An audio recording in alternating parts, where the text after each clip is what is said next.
now let's learn a little something about another pollinator, one of the ones that I personally think are the most beautiful, which are butterflies. The beautiful butterfly. Now, a lot of us know about butterflies, so I'm going to just give you some basic reminders about them. I also found out some pretty cool little fun facts about them, which I will share with you while I'm showing you how to make your own beautiful butterfly. So, we're going to do a little art project, a little science related art. You know how much I like to do that from time to time because I love trying to be creative. Anyway, so if you get a chance, you can do this and hopefully you will have fun with it. I did add a link on one of these slides that has a template of a butterfly. If you would like to use that, you can print that out and use this. If you use the template, you just want to make sure that you, after you have cut it out, that you fold it in half. Because you may have noticed that butterfly wings are symmetrical, meaning that they're exactly the same. So if you look at the pattern or design on one side of a butterfly, on one wing, it's going to be the same on the other. So we are going to create some symmetrical butterflies. And the way I'm going to show you how to do it makes it a lot easier than trying to match perfectly painting one side and the other. What I have done is I have gotten I got a paint pad from Walmart, but you don't have to use this. You could use any kind of paper. I made some a couple of days ago and I just used plain old construction paper, but I think even just a plain old piece of paper is fine. The kind of paint I'm going to use is tempera. I got this washable tempera, also from Walmart. Yes, I'm all about being cheap. You know what? You might even be able to get some at the dollar store. I don't know. I'm having a heck of a time getting a piece of paper out of this. Oh, look, that one popped right out. All right. So what you can do, or what I did the first time I did one of these, is I just kind of free-handed it, but I'm going to show you a little easier way. If you are going to use just a plain piece of paper, thing number one is you want to fold it in half. So we're going to start out by folding this paper in half and try to get it as close. It doesn't have to be perfect because we're not using all the way up to the edges. That doesn't matter. Again, when I first did this, I just started to cut out the wings. It might be easier if you draw yourself a little template. So what you want to make sure that you do is, I'm going to start here on this side that's folded, and I'm just going to draw half of a butterfly. And whoop, whoop. And I'm even going to leave a little part up here for antenna.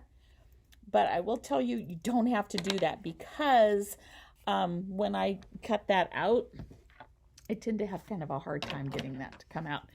So there's my template, right? Looks kind of funny, but we can tell that's going to be butterfly wings. So now we just cut those out.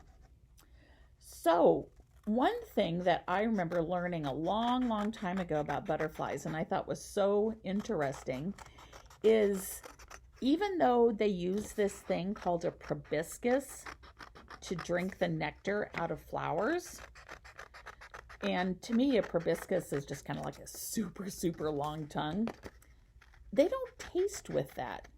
They actually taste with their feet. And they're not the only ones. I know flies also taste with their feet. So they have a whole bunch of these, what they call taste receptors on the bottom of their feet. And kind of like how we have taste buds on our tongue, they have them on their feet. So when they're walking around, it's like, ooh, this is yummy. I don't know if I would like that. Because you think about how dirty the ground is. Ugh. I can't imagine walking around and having to taste everything I'm stepping on. That would be gross. Too bad they don't have a way to turn it off. Okay, so I cut this out. Again, you don't have to have that. That's not a big deal. I just like to add the little antenna because all insects, all butterflies have antenna. And then I'm just going to come up here, and it's not one solid one. They have two antenna. And oh my goodness, I like sliced off a piece of that. Boop. So I'm just going to cut that right in half if I could. I can't even get my scissors up in there. So then that way, when I unfold it, it's got two antenna, like a real, oh, that is sad. That didn't really work, did it? Hey, I bet what would work better. Ha, look at that. If I had my glasses on, then I could see a little bit better. So I'm just going to try and cut that, whoop, right down the middle. There we go. I've got two antenna there on my beautiful butterfly. Oh, wait a minute. Not so beautiful now. It looks pretty plain, doesn't it? So what we want to make sure and do is when we are painting this is, first of all, we don't want to make a mess. We don't want to make a mess that somebody else is going to have to clean up. So if you are going to do some painting, make sure you clean up after yourself, okay? So I am going to lay this down. I've got that piece of cardboard here on a tray. And I think I mentioned, I've already forgotten, that I am using this washable tempera. And I've got 3 different colors. And I just squeezed out a little bit on a paper plate. So this is my palette. And I've got 3 different kinds of brushes. I just picked up this pack. So I'm going to use, oh, I love these little things, these little foams. So now I can make circles, and I can make 2 different sizes. So I just grabbed a couple of those. You can use whatever kind of brush you have. That is totally okay. You do not have to do it exactly like me, all right? This is a part where you get to be as creative as you want because you can make your butterfly wings look any way you want. But the important part is one side has to look exactly like the other. That's hard to do. So we're only going to paint on one side. And I want to make sure that I've got the side that folds in. And now I am just going to create some colorful circles. La, la, la, la. Oh, remember, whenever we do anything, everything is better if you're singing. La, da, da, da, da, da, da, da.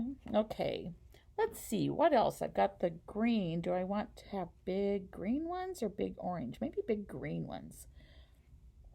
So now, and again, I'm going to be really careful not to accidentally get any over on this side. I'm going to make that one a little bit darker. That's fun. And then with this other one, I have some orange here. I don't really have any like grand plans here. I'm just going to add some things. La, da, da. Just some little designs. Well, I don't have much room, do I? Maybe I should have planned it out a little better, but that's okay. That's the fun thing about art. Like I said, you can be as creative as you want. Okay. No, that's fun. That's enough. This is just to give you the idea. So now, to make it exactly the same on the other side, is I'm just going to fold it. And I'm going to carefully rub it down. Oh, I noticed I am always so messy. I thought I was being so careful, and here I've got paint on my hands. Okay, I'm going to press down, and then I'm going to carefully, very, very carefully. Whoa! Look at that. Oops, and I'm sticking my finger in it. Okay. And now I have a symmetrical butterfly. And one thing I noticed now, this is interesting. It must be this kind of paper I'm using. I did this earlier with a piece of construction paper. And here, let me see if I can find it. I also didn't use as much paint. But with that one, when I had folded it and rubbed it, the paint didn't get smeary. So this construction paper seemed to kind of hold the paint maybe a little bit better.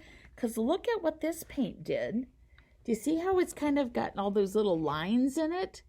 That's from me rubbing on it when I closed it. Interesting. So that's fun, and it's exactly the same, right? On one side, well, except for this part where I stuck my finger in it. That's where you have to be careful. So you have this great symmetrical butterfly. You don't have to use white paper. Although I will tell you, of course I use black because that's my favorite color. I put 3 different colors on this. You really can't tell the difference, can you? I mean, you kind of can, but again, you're not going to get any nice, big, bright, vibrant color if you're using like a darker construction paper or whatever kind of paper you have. So this is really interesting. I do like, though, I really like that. I mean, can you see it? It looks like it's all ridged. That's just from me rubbing on it. That's kind of cool. I think I do like that. That gives it a really cool effect. Again, this is where you can be as creative as you want. You can paint it any way you want. It doesn't have to look exactly like mine. You don't have to have, the perfect little circles. You can do whatever. Just remember, paint only on one side, fold it together, and there you go. Now, I have got tons of paint left over. I could do a whole bunch of more butterflies if I wanted. Here's one I did yesterday. You can't see this one very well because the colors aren't as bright. I found some old finger paint that I had here in my classroom, and that's what I used. And the finger paint really isn't as bright as, again, as this tempera. And I really like this red. That's a nice bright red. All right, kids. Hey, if you want, on a Flipgrid, and I think I'm going to put a link to a Flipgrid on here, is you can make a little video. If you're able to make a butterfly, make a video showing me that you made one. You can just hold it up, make it fly around if you want. Very cool. All right, you guys, have fun painting.